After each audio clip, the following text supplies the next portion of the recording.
morning. I am Coimbatore Thirumoolar Peetam, Sivayogi Sivarajan speaking.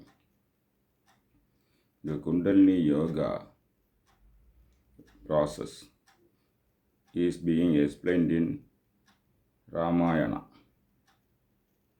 Ramayana is a great epic just like Mahabharata. It is worldwide appreciated. The story of Ramayana, Parayanam as well as audio as well as video are familiar all over the world. People like to see it again and again in India and abroad. But this Ramayana has three levels of applications. Basic level is Purana level. Basically, it is a Purana story. Actually, it is not a story, it is the incident happened. It is not a fiction. The historical evidences are there. Ayodhya is still there. Sri Lanka is there. I visited all the places connected to Ramayana, the birthplace of Rama. I visited many times. The place where Siddha was imprisoned in Sri Lanka also I went there and visited. Where Siddha is Siddha Elia. In Sri Lanka, Siddha is called lightning, Siddha Elia. And she was imprisoned in a very beautiful and this what we call a tourist spot, just like a hill resort place. Ravana selected a very good place for her imprisonment. So, the yogic explanation behind that is Siddha is Kundalini. Kundalini is present in Mooladhara. Earth element is associated with Mooladhara. So, the Kundalini is embedded in Mooladhara. Siddha was also embedded in the earth. Only during the plowing of the earth, a box was seen, and when the box was opened, Siddha was there as a child. So, Siddha was then energy output of earth. Earth is present in Mooladhara, associated with Mooladhara. So, she is basically a Kundalini energy. She was already present. She is not born to any person. Divine energy, already present under the earth and somebody unearthed it. In the same way, she is a Kundalini energy. Now the Kundalini energy was locked in Sri Lanka by Asura. Who is Asura? Asura is a person who is having more rajas and tamasic quality. More rajas and tamas qualities together called Asura. If the combination of tamas and rajas behavior dominates, he is Asura. Even now we can see so many Asuras in this world. All Sattva gunas are Deva gunas. So, Siddha was imprisoned by this Sattva guna and Rajas guna. The Kundalini energy is hid by Sattva guna and Rajo guna. So only pranayama can release this Kundalini power from the Rajas and Tamas guna. By doing pranayama, the tamasic layer as well as the rajasic layer covering the Kundalini energy will be unveiled. Patanjali Rishi explains this in Sutra 52. By doing pranayama, the layers of rajas and tamas covering the this Kundalini energy will be removed. What is then? Who is removing, unveiling, and is releasing? Siddha. Hanuman is doing that. Hanuman is actually the pranayama energy. He is a pranayama energy and a Siva energy. Hanuman is not an ordinary man. He is a superhuman and divine energy. Shiva stood with five faces, and from the five faces, fire came out, and the fire element was taken by Vayu and was put in the Garbha of Anjana Devi. So the Hanuman's real soul's real father is Shiva. From the five faces of Shiva, five fires came, and that fire was taken by Vayu and put in the Garbha of Anjana. So, what are the five faces? Isanam, Vamadevam, Darpudam, Ahoram, and Satyo Jatam. These are the five faces of Shiva. Four facing four direction, one facing upward. These five faces energy, five-faced energy, five-faceted energy of Shiva was taken to the womb of Anjana, and Anjana begot Anjana begot this Hanuman. In Rishikesh, in the Shakti Peetam, in the temple hill station, a big idol of Anjana Devi is there, worshipped there. So he is actually the Shiva energy, five-faceted Shiva energy. And he is known as Vayuputran, because Vayu, before carrying it to the Garbha of Anjaneya, requested Shiva to know Hanuman as a son of Vayu. He gave that favor.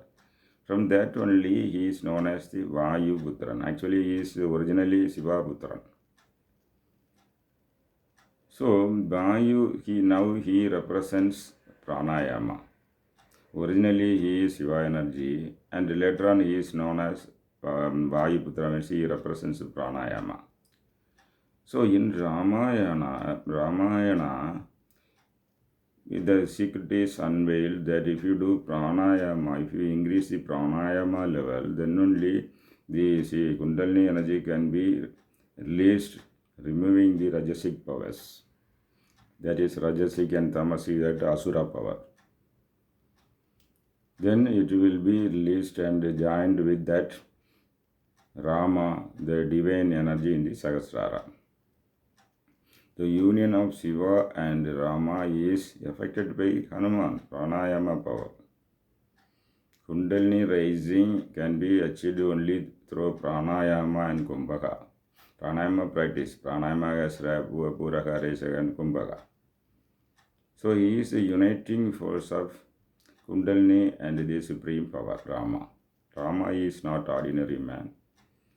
He is avatar of this Mahavishnu in Vaikuntha.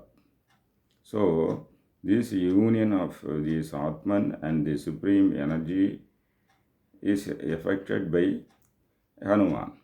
So, pranayama has extreme powers. Even when one falls into this padala by mistake or some accidents, then also pranayama lifts it above the padala. Below Mooladhara, there are 7 negative stages. If the Kundalini slips there, then it goes to padala.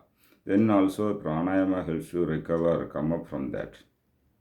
Ravana took Rama to padala. From that only Hanuman lifted. Pranayama lifted. Pranayama can lift any energy from the Sadala Padalam and lift there. So you are now in Allahabad, we are having a temple, Padala Hanuman. If you go to Triveni Sangamam, you can see 2 Padala temples are there. One Padala Bhairavi and one Padala Hanuman. The Padala Bhairavi temple is within the park occupied by military, and nearby that is Padala Hanuman. You have to go underneath, and there is a big Hanuman made of sand, and you can worship and come back. So, the pranayama energy can enter even Adala Vidala. There are 7 underworlds. Adala Vidala, Rasadalam, Mahadalam, Padalam, like this. So, even from that, pranayama can lift energy, human energy, to Sahasrara. So, Hanuman is representing both Shiva energy and pranayama energy. He is the uniting force of Kundalini and Rama. He is the energy to remove these Tamo and Rajasi qualities, that is Asura qualities. And even when falls into pit or this Padala, then also pranayama has to lift the energy to Mooladhara and above. This is what is explained in Ramayana. So, in the Ramayana, the yogic dimension is that. This is somewhat explained in the Adhyatma Ramayana. So, not only in Ramayana, in all the Indian Puranas, the Puranas are aimed to reach the masses. The masses cannot directly enter into yoga or philosophy. After reading again and reading, after when their mind and spirit matures, then they will start realizing the yogic and philosophic connotations behind the Purana. First level, if you read this interesting story, if you again and again, you can, the philosophical value will surge. And again you read the yogic points behind the philosophy will realize. When you understand the yogic points in Ramayana, you will start doing yoga, you will do pranayama, and you will release your kundalini from the tamas and rajasi qualities. When you destroy the asura qualities, that is tamas and rajas. And here Ravana stood for even kama also, lust. When you destroy lust, and Ravana stood for ego also. Ravana is a total bundle of tamas, rajas, lust, and ego. If you destroy this ego, lust, and then tamas and rajas, then only kundalini will rise. Nowadays, some yogis are, I will raise kundalini. Mere touch means the Atma, the practitioner, do some kind of pranayama, yoga, pranayama techniques before raising the kundalini. Kundalini will rise by human touch also, yogic touch. But before that student should prepare himself by doing some asanas as well as pranayama techniques, then only rise. Without which it is difficult, may not rise. So, the role of Hanuman in Ramayana is pranayama as explained in yoga. Patanjali Sutra 52 also says, only pranayama will remove tamas and rajas qualities. When you remove tamas and rajas qualities, then lust will also go and ego will also go. Then only the kundalini, the supreme female energy, will be made unified with the male final energy called Rama. Okay, this is the practical side of Ramayana. For those who want to learn pranayama and kundalini raising process through practical classes, you can contact me. Thank you.